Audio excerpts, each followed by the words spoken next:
thing about the first film, I think, is just we were seeing it all for the first time, and we were hearing it all for the first time. And the feeling that I have from that film is wonder, just awe. And I think that's in fact part of what this film is playing with, is how do we regain that sense of wonder? There's a legacy with the first Jurassic Park. Gary Rydstrom taught us what a dinosaur sounds like. Nobody knew what a dinosaur sounded like. With the raptors, with the T-Rex, with the brachiosaurs. These were sounds that could have been anything, and yet what Gary created is the only sound they could ever be now. And so there's that legacy that we were very respectful of and had no intention of touching. And in addition, with that legacy is that bar, that caliber of sound design that we just wanted to at least fall comfortably in with those other sounds and make it feel like it belonged in that world. The new dinosaurs, of course, as is always the case, it's bigger, it's badder, it's, got more teeth. And so rather than trying to top the T-Rex, it is part Rex, but it's part of a lot of other things. And so we had the freedom to go outside of the Rex world. We were sure to try and keep them distinct. So in that respect, we chose not to use similar sounds from the T-Rex, which helped. It made our job a little less challenging to try and match the T-Rex. We leaned with higher frequencies. It's more tweaked, it's more irritable, it's more spastic, it's a mutant. And so rather than being this very bold, deep bellow that the Tyrannosaur is, we went with something that was screamy and squealy, and at one point Colin used the term annoying. You just want this thing, you hate it. And we definitely needed to give it mass. So there's walrus in it, there's whale, there's beluga whale, there's lion, there's big pigs.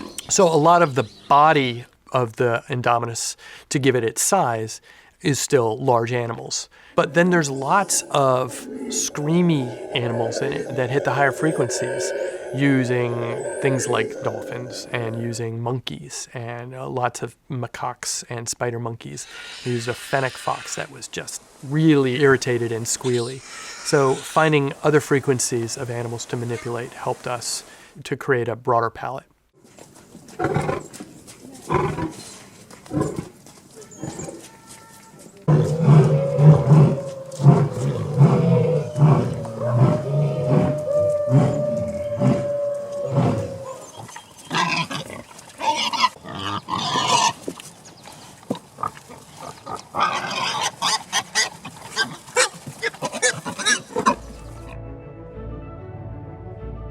The mosasaur, that's one that I sort of took the lead on, the big underwater dinosaur. I needed something with weight. I think the basis of it is walrus, but pitched in different ways. But there's also, because it's an aquatic dinosaur, definitely reached for whale. I think it was a beluga. So, finding a way for one sound to hand off to the other, for them to sometimes live together in the same space. A lot of times what makes that work is pitch matching. If you can have something that's low and have something that's higher but it's in an octave, then it can blend as one thing. And then one can hand off to the other. I noticed with the walrus there was sort of a guttural that it would make that had a very watery kind of sound to it. So that's definitely part of what helped it feel like a water creature rather than a land creature. But I actually didn't end up finding another walrus that sounded like the one I had recorded.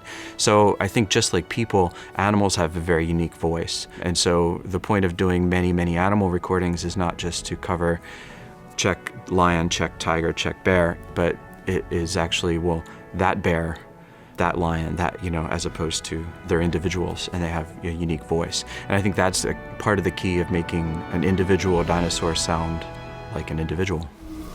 There. You see, I told you.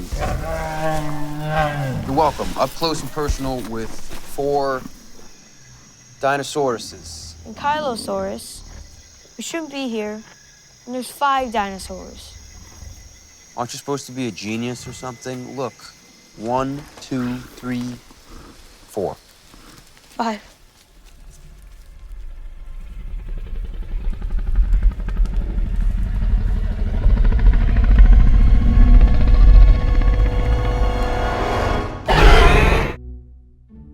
There's a scene with the Apatosaurus, and it's the only practical effect in the film, and it had to be as real as we could possibly make it. So we asked Foley to do some skin movement and some just head on grass and all of this texture that we needed, as intimate as we could get with these animals to bring them to life.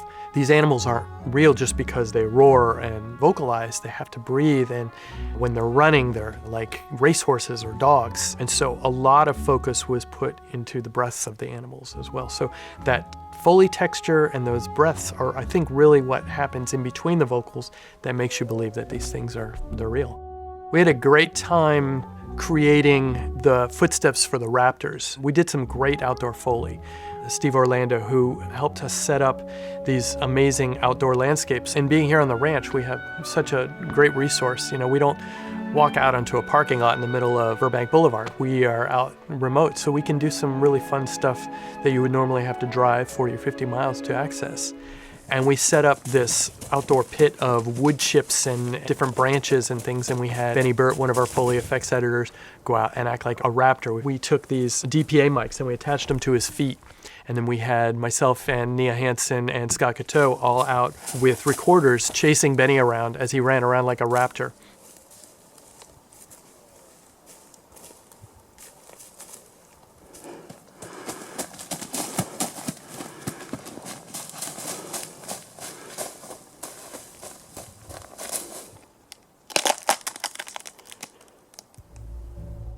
The gyrosphere was another thing that was sort of in my world. And that's a really tricky one because it's a vehicle that doesn't exist, and it's certainly a wonder of science if it exists. And it was obviously a computer graphic in the way that it moved, the glass spinning around it. That's something that Colin said from the beginning, is the gyrosphere is a major sound cell. So we had to find a way to give that some texture, some life, make it feel real.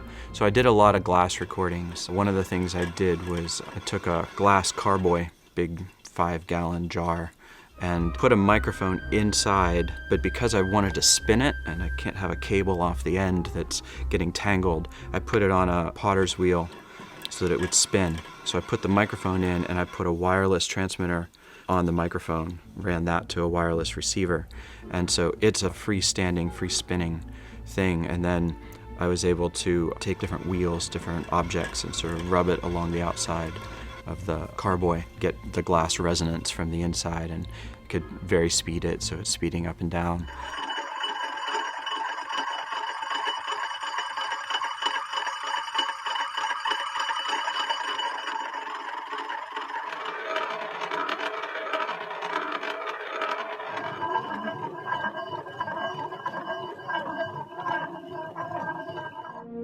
All along, I think the best part about it was, working with Pete, working with Gwen, working with all of these amazing creative folks.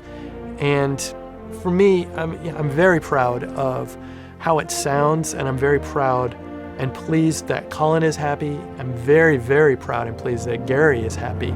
And so at the end of it all, I'm very pleased and proud that everybody who had invested so much time and creative effort from the very first film all the way through to this one felt like, yes, we delivered.